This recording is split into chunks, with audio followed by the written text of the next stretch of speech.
তিন প্রসূতিকে আনা হয়েছে এসএসকেএমে অ্যাম্বুলেন্স এসে পৌঁছেছে। তাদেরকে অ্যাম্বুলেন্স থেকে নামানো তোড়জোড় এবার শুরু করা হয়েছে। আপনারা দেখতেও পাচ্ছেন একে একে ব্যবস্থাপনা নেওয়া হচ্ছে। অত্যন্ত সংকটজনক আশঙ্কাজনক পরিস্থিতি তাদের, এবং কি কারণে তাদের এই পরিস্থিতি তৈরি হলো তা যেমন তদন্ত করে দেখা হচ্ছে। দেখুন, নিয়ে যাওয়া হচ্ছে এসএসকেএমে তিন প্রসূতিকে আনা হয়েছে, তাদেরকে নিয়ে যাওয়া হচ্ছে। এবার চিকিৎসা করবেন 5 সদস্যের মেডিকেল বোর্ডের সদস্যরা। আমাদের সঙ্গে রয়েছে নান্টু হাজরা। নান্টু, কি দেখছো এই মুহূর্তে?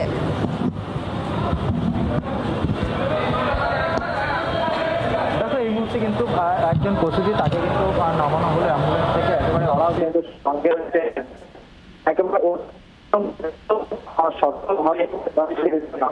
এবং একেবারে ওপরে পাশ হচ্ছে মেডিকেল তারা কিন্তু দিকে যেমন তৈরি রয়েছে, তার পাশাপাশি কিছু এখানে রাখা হবে।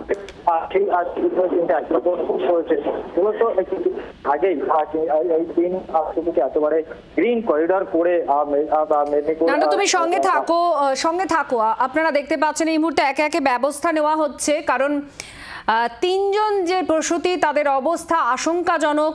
তারা ভেন্টিলেশনে ছিলেন, এবং ভেন্টিলেশনে থাকলে যে সমস্ত যন্ত্রপাতি বা পরিকাঠামোর দিক থেকে যে যে ব্যবস্থাপনা হাসপাতালে থাকে, এই যে অ্যাম্বুলেন্স আনা হয়েছে এই বিশেষ। ডাক্তার কি বলছিল? ঠিক হয়ে যাবে। হ্যাঁ, ঠিক হয়ে যাবে। হ্যাঁ, ঠিক হয়ে যাবে বলছে। তোমরা একটু ধৈর্য ধরো। আমরা বলি কেন ধৈর্য ধরবো?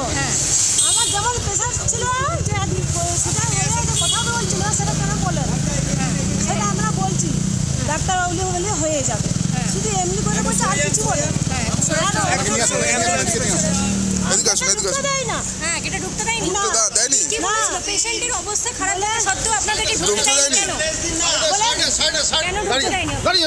কেন, কি বলছে এখন, কেমন আছে, কি বলছে?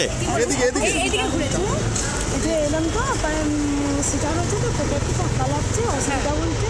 ওইটা অসুবিধা, প্যাকটা যেন ফুলে আছে, মেয়েটা গোটা শরীর ফুলে গেছে মেয়েটা। আপনারা দেখে বুঝতে পারছিলেন অস্বাভাবিক কিছু হচ্ছে? স্বাভাবিক বলতে এখন অস্বাভাবিক মানে যেরকম হওয়া উচিত সেরকম হচ্ছে না। না না। তারপরে আপনারা কি ডাক্তারকে বলেছিলেন যে আমাদের মেয়ের অবস্থা, শরীরের অবস্থা ভালো? কোনো কথা বলতে দেয় না ডাক্তার সঙ্গে, কোনো কথা বলতে দেয় না। না না, কথা বলতে দেয় না। তারপরে বলে তোমারও রোগী সুস্থ হয়ে আছে। আচ্ছা, দেখতে দাও, দেখতে দিও। আপনার পেশেন্টের নাম কি? আপনারা অভিযোগ করেছিলেন যে মানে হসপিটাল থেকে জানানো হয়নি যে এসএসকেএমে নিয়ে আসা হচ্ছে, তার জন্য অনেকটা সময় ডিলে হয়। ওখানে থাকার সময় দেখা গেল মেদিনীপুর থেকেই মানে অ্যাম্বুলেন্স ছাড়তে সময় লেগে গিয়েছে অনেক, যে পেশেন্ট পার্টির লোকজন পারমিশন দেয়নি। আপনাদেরকে কি জানানো হয়েছিল আগের থেকে? যে না না, নমস্কার জানানো হয়। কখন জানিয়ে নেওয়া হয়েছিল আপনাদের? ওটা তখন বাজে, আমার তো খেয়াল নেই। সন্ধ্যায় না কখন? সন্ধ্যাবেলা আমাদেরকে বলছে যে তোমরা নিয়ে চলো, তোমরা নিয়ে যাই। হঠাৎ বললো এসএসকেএমে নিয়ে যেতে হবে?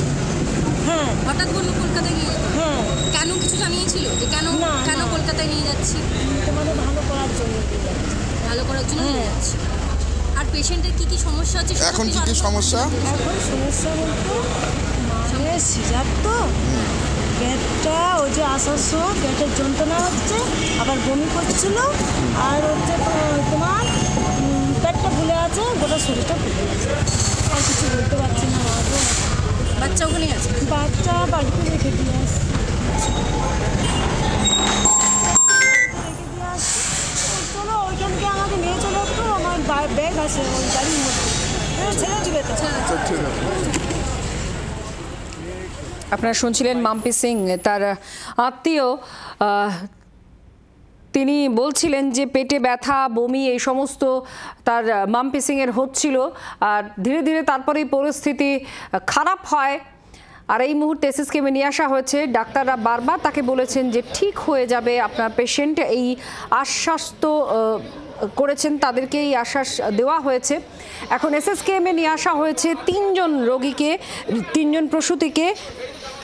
এনআর বিবি, মাম্পি সিং আর নাসরিন খাতুন, এই তিনজনকে আনা হয়েছে। 5 সদস্যের একটা মেডিকেল বোর্ড তৈরি করা হয়েছে। সেই মেডিকেল বোর্ডের সদস্যরা তাদের চিকিৎসার দায়িত্বে আছেন।